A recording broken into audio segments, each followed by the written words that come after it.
Senator, with all due respect, I disagree with so many of the things that you've said. You're still unwilling to admit that they gained in function, they gained in lethality. According to the definition that is currently operable, we're not going to get anywhere close to trying to prevent another lab leak of this dangerous sort of experiment. You won't admit that it's dangerous, and for that lack of judgment, I think it's time that you resign.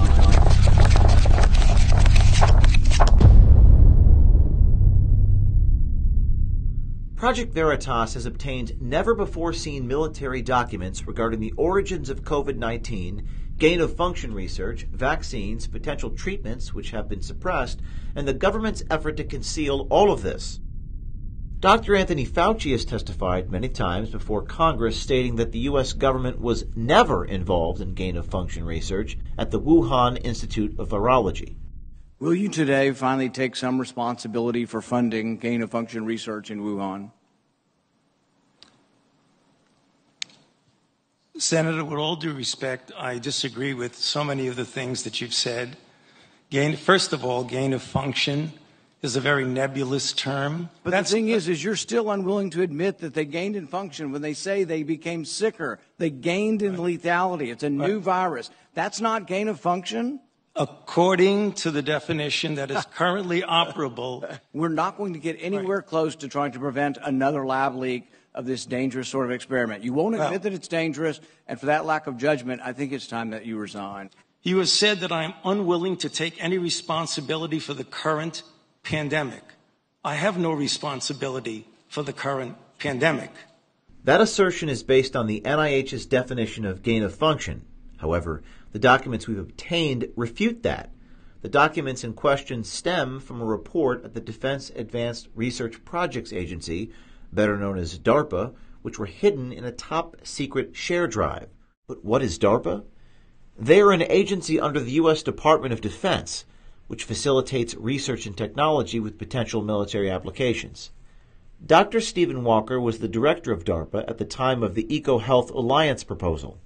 A source sent us this video of Dr. Walker talking about research they were exploring related to mRNA technology and its potential application with military personnel in the field.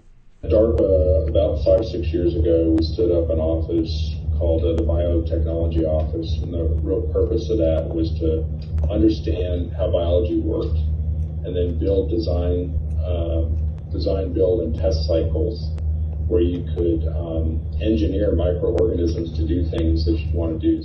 Though the main report regarding the EcoHealth Alliance proposal leaked on the internet a couple of months ago, it has remained unverified until now. Project Veritas has obtained a separate report to the Inspector General of the Department of Defense, written by the U.S. Marine Corps Major Joseph Murphy, a former DARPA fellow.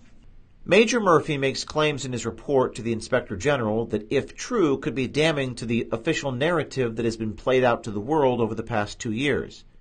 Major Murphy's report states that EcoHealth Alliance approached DARPA in March 2018, seeking funding to conduct gain-of-function research of bat-borne coronaviruses. The proposal was named Project Diffuse. DARPA rejected the proposal because the work was too dangerous and could violate the gain-of-function moratorium, despite EcoHealth's position that it would not. According to the documents, the NIAID, under the direction of Dr. Fauci, did not reject the proposal. They went ahead with the research at Wuhan and several sites across the U.S. Dr. Fauci has repeatedly maintained his position, under oath, that the NIH and NIAID have not been involved in gain-of-function research with the EcoHealth Alliance program. This appears to be contradictory to Major Murphy's analysis and the rejection from the Biological Technologies Office at DARPA. Major Murphy's report goes on to detail great concern over the COVID-19 gain-of-function program, the concealment of documents, the suppression of potential curatives like ivermectin and hydroxychloroquine, and the mRNA vaccines. To be clear, Major Murphy is not the source of our reporting. As far as we're aware, he has done nothing that violates his oath of service to our country. We were able to track him down, and though he couldn't go into detail about the hidden documents, he did offer this heartfelt statement. I offer no comment on the investigation or internal Marine Corps deliberations. I offer a brief comment to those that desire answers and to those that withhold them. To those seeking answers, I offer encouragement. There are good people striving for the truth, working together in and out of government, and they succeed. To those that withhold, I pray for you. Find the moral courage to come forward. Don't let a lie be our legacy to posterity. People will forgive. A commitment to truth is in the heart of this nation. Semper Fi. Project Veritas reached out to DARPA for comment regarding the hidden documents and spoke with the Chief of Communications, Jared Adams. Doesn't sound normal to me. No, like I said, if something resides in a classified setting, then it should be appropriately marked. I'm not at all familiar with unmarked documents that reside in a classified space. No, that, like I said, that doesn't sound like. I mean, it's not good practice to put unmarked materials in, in a classified space. But there may be cause to, because something is determined to be classified, but it wasn't originally marked appropriately.